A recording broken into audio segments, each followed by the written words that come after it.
Hey guys, I just want to thank everybody who gives me a thumbs up and thumbs down and all the people that leave me comments, even if it's constructive criticism. I appreciate you very much. Thank you. Bang! Neeves Knives. I'm Jared. My lovely wife Kara is at work, and today we are doing a knife talk slash sharpening talk, a little bit of both, mostly about sharpening, but has to do with knives. So let's get into it. Now you see I did put on the blue hardware on this hinder. It looks amazing. It looks so good. I absolutely love it. Thanks to Mr. Amazing for not only gifting this knife, but the parts and the micarta. Just, this thing is incredible. Now, if you watched the video yesterday where I compared the cutting performance versus the Hinder versus the Spartan Harsey and the Microtech SOCOM Elite, there were some people that made a comment, which I already knew there was going to be, that they were factory edges. So without putting a new edge on, you really can't compare them. And one, I did it like that because of this video here. But besides that, a lot of people, when they buy, especially an expensive knife like this, they try to keep that factory edge going as long as possible. We're going to talk a little bit more about how you do that here in a moment. But now I have sharpened this. So now I'm going to cut something and kind of compare or show how much better this knife cuts than before.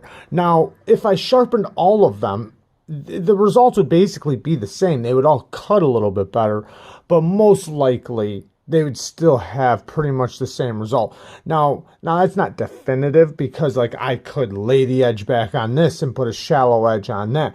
But if I put, my edge, the edge I want to put on all of them, then they're all just going to increase the cutting performance, but it's still going to basically, probably come out the same way. Hey guys, I do offer a sharpening service.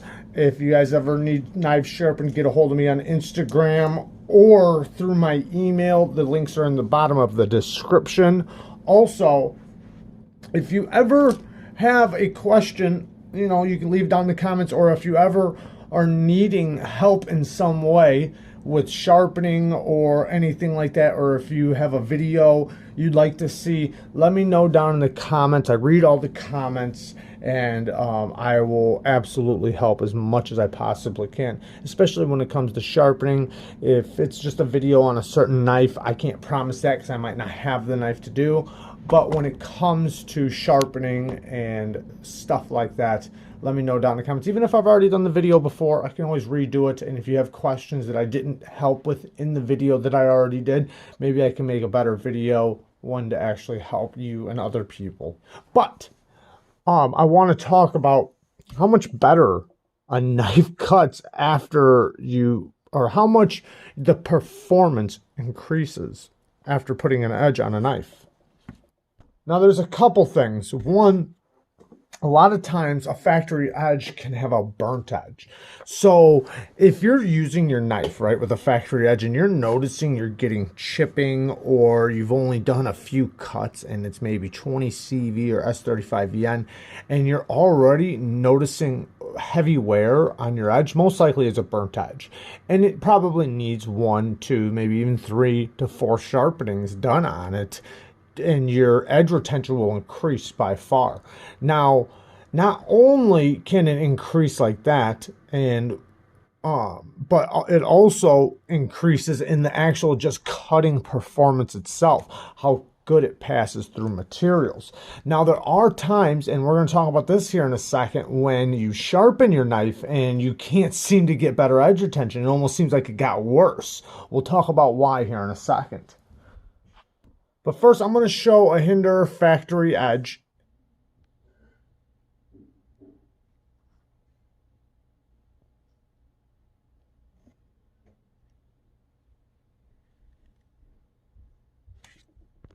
And then I sharpen this to 300 grit. That's where I started it out at. And laid the edge back just a little bit. And then I went to a 600 grit edge.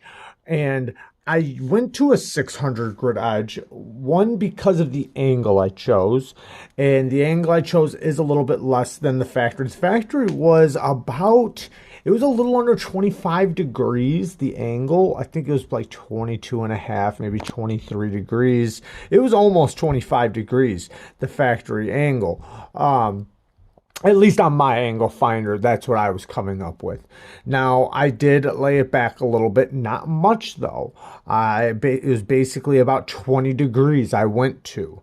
So, not that much different. Now, I got a couple little pieces of cardboard here, and I'm just going to compare. If you watched the video yesterday, you'll see how good it cut. Now, I want to say that all these edges that I used yesterday, they were all good edges, first of all.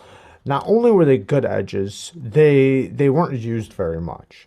And the little bit I did use them, I did strop them back. They were basically back to brand new. That's why I kind of wanted to do that video while the edge was nice and fresh the way it was. But let's see. See, that's increased by far, and I barely laid the edge back. I mean, I really didn't that much. What, 5 degrees, maybe a little less than 5 degrees. So push cut. We'll cut one more and then we'll get to talking again. Now this one has a little bit of tape on the other side. But yeah, the performance is far better. Now with a draw cut, the tip is still it's not gonna be that much better. But let's do it through the belly. Through the belly, it's definitely better. I'm not trying to push because I don't want to cut my mat, but regardless, I know I was cutting the crap out of my mat yesterday. I'll clean that up in a minute. All right.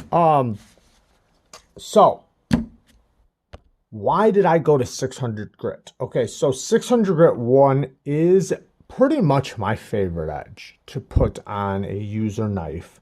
Now, I do think that I get a little bit better performance out of a higher grit when my edge is laid back a little bit farther. Like if I go back to 17 degrees, I could put a mirror edge on it, or at least close to one, like a very fine edge, and get a little bit better performance. Now that's just me and with the things that I cut day to day, going to work and cutting straps and cardboard and rope and just all different types of different stuff.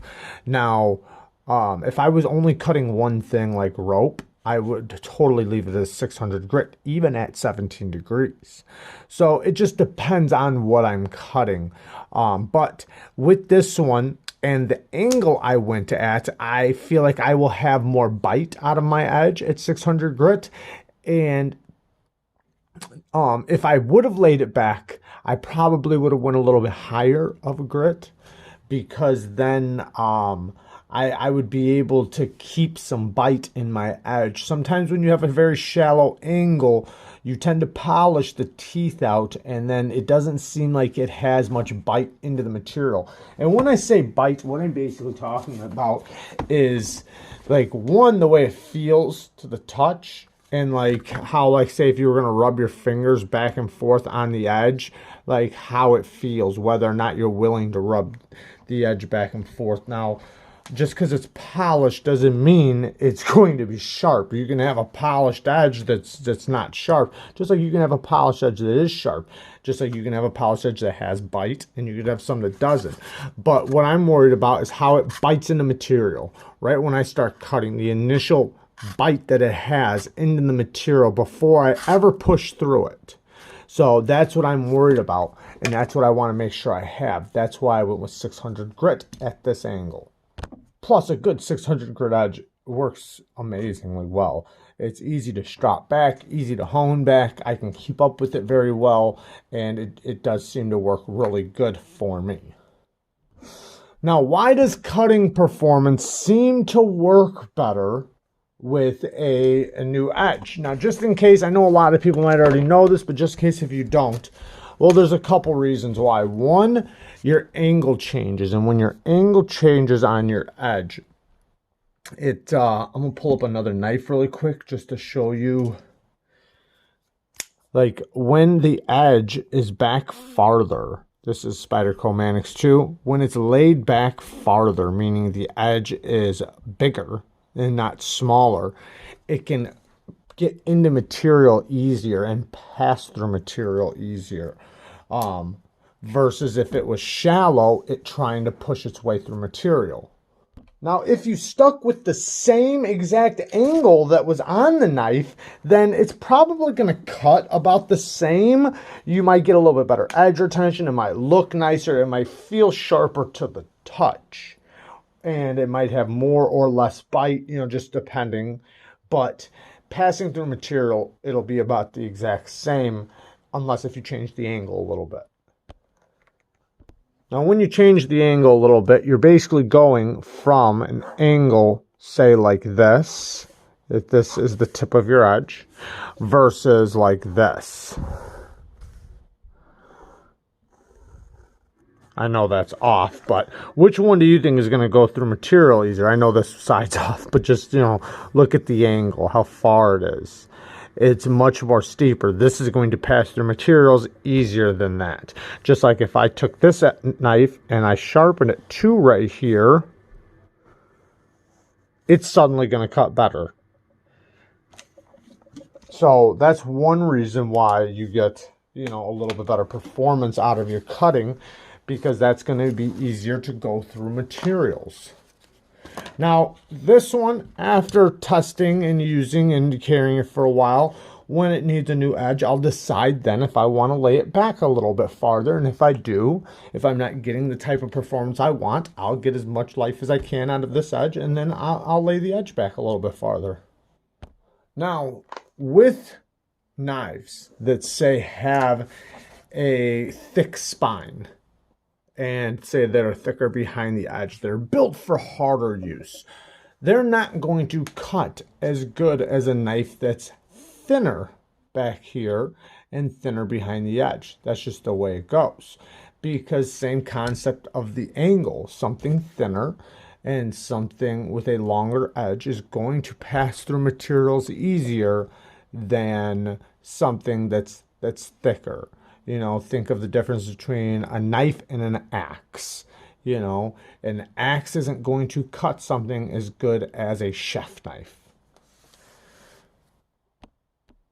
Now, there are times when, because, you know, the thicker the normally with a knife, let me just say this, normally with a knife, especially when you start getting to triad locks, this is the code 4, the Cold Steel code 4, especially when you start getting up to triad locks, and even with a lot of other locks, compression locks, access locks, even frame locks, you know, the performance is going to be based on, or sorry, the strength is going to be based on the thickness of the blade, because that's where it snaps.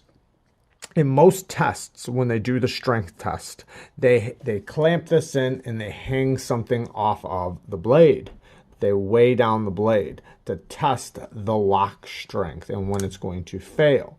Now, incredibly strong locking knives usually fail at the blade. The blade snaps first.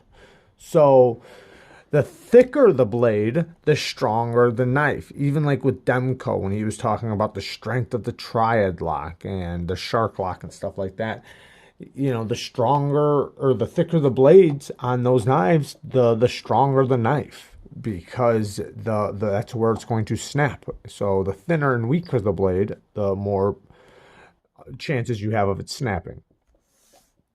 Now, in a lot of cases, I think the cutting performance is going to be more important than that strength. For instance, like when I use my knife, right, I do light duty prying. And I'm not saying you should. I know a lot of people don't believe in prying with their knives or anything like that. I grew up on a construction site, so light duty prying is just a normal thing for me. Yes, usually I would just grab my pry bar or mini pry bar or something like that. But in some cases, you might have to do a little bit of light duty prying. Not a big deal. It's not going to hurt it. But more often, I'm using my knife for cutting. That's what I'm doing with the knife. So I'm going to cut lots of stuff before I ever get to that point of where I might need to do a little bit of light duty prying. So I care more about how it passes through materials, because I'm going to grab the knife, say for whatever task I'm going to do. When I'm cutting, I'm going to grab the knife that cuts the best. Now, yes, I want a strong lock. I always want a strong lock. I want to make sure this thing is locked up like a, like a brick or like a rock. I want it locked up solid. But most locks that we have today are very strong. And I'm not saying I haven't had locks fail, because I've seen many, many, many locks fail. I've even been cut by locks failing. I've been injured by locks failing, so I completely understand why you want and need the strength of a lock. But, or no but, and I want cutting performance. So I worry less about the lock failing more than the performance of the knife. I want it to pass through materials as good as possible and get as much strength as possible. Now, if I have to thicken up that blade stock, it'd make my cutting performance worse to get strength, then I just prefer to go thinner. And for the most part, not always, it just depends on the knife, but in the grand scheme of things, I do want the cutting performance to be a big goal for me, because otherwise I'll carry the knife and I'll use the knife, and will it cut? Yeah, it'll still cut, especially if you're only doing 1 or 2 cuts, just opening something up. But now when you're talking about a high performance knife, I'm not going to say it's sad, but to only cut strings with a knife that's supposed to be a performance-based knife, it's kind of sad. You want that knife to be able to do and perform how it's intended, and not only intended, but to be able to do it well. And you want to be able to use it. What's worse than having a knife that's very expensive that you love, not you, and then you wind up looking at the cheap knife to grab because it cuts better, right? So you want to get as much cutting performance as you can out of a knife. And even with a knife that is built strong, you can get better cutting performance than it has from the factory, so on and so forth. So I think there's a middle ground. So I think there's a happy medium spot where I'm going to get good cutting performance and strength out of a knife. I think that's important to find as much as you can. Now, I'm not saying that doesn't mean I don't like the overbuilt knives that cut like crap and that are just tanks and just built for pure strength. But in my opinion, those knives are built for 1 cut, 1 or 2 cuts, and prying and scraping and work. You know what I mean? Because they don't have, why do you need that strength? It's not for the cutting, it's for other things. Now, the cutting performance you're going to get out of some of those knives that are twice as thick as this and, really thick behind the edge isn't going to be good at all, but it will still cut. It's just not going to cut very well. You're most likely going to choose another knife over that one. That's why I say it's only built for a couple cuts at a time, because you're not going to want to sit there and do repeated cuts. But there's a middle ground, where you can get the strength and cutting performance out of a knife without sacrificing too much strength. Are you going to sacrifice some strength? Absolutely. You will absolutely sacrifice some strength to get better cutting performance. Okay, now I want to talk about a couple things that I was talking about earlier that I was going to bring up. Now, to keep a factory edge going, if you want your factory edge to last as long as possible, let's say it does have a good heat treat and it's working out, you can hone your edge. I have a few videos on that subject, so go to my sharpening playlist, and you can find them, and you can strop. I also talk about that in my sharpening playlist. I offer a sharpening service to anybody who does want their knives sharpened. Get a hold of me through email or Instagram, and we'll set something up. Now, why is it after you've sharpened your knife, is it getting worse edge retention than from the factory edge? Well, there's a couple reasons why. Usually I find that it's 2 reasons. One reason is that when you're sharpening, your angle is, let me grab a piece of paper really quick so I can actually show you. So, and this is from my experience, so I can only speak from my own experience. So, a lot of times when you sharpen, let's say this is the angle you sharpened at. It's not perfect. Like, what winds up happening is it's usually not perfect. So, usually, like, you'll have a little bit of an angle here, and then possibly this angle might go this way, something like that. So now it's making it to where the edge is actually more like that. So it's getting a lot of resistance in the areas, and like from these little corners where you changed angle. Now this would mostly be from a freehand. Now if you are using a sharpening system, and this can happen from freehand, hopefully you understood what I meant here. What I'm saying is that your angles are off in areas on your edge bevel. So this is your edge bevel. You have other angles because you raised up too high, you know, in your final passes, or you changed angle a little bit. So now it's you got a couple different angles here, right here, right here, right here, and right here that have to go through materials, and it's creating friction. So then it's influencing this part to start chipping. Now, like I said, that's usually from freehanding, but both from a fixed angle system and from freehanding. If you have a perfect angle, sometimes what winds up happening, let's just pretend that this was a perfect angle I just did.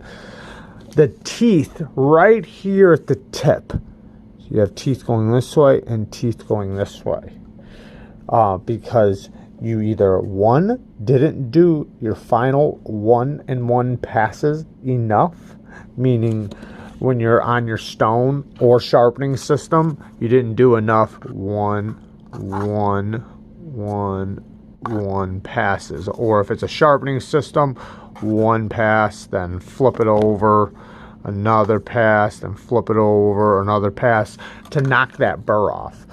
And then finally, stropping afterwards. Enough strop. Not, you don't want to strop too much, you don't want to strop too little.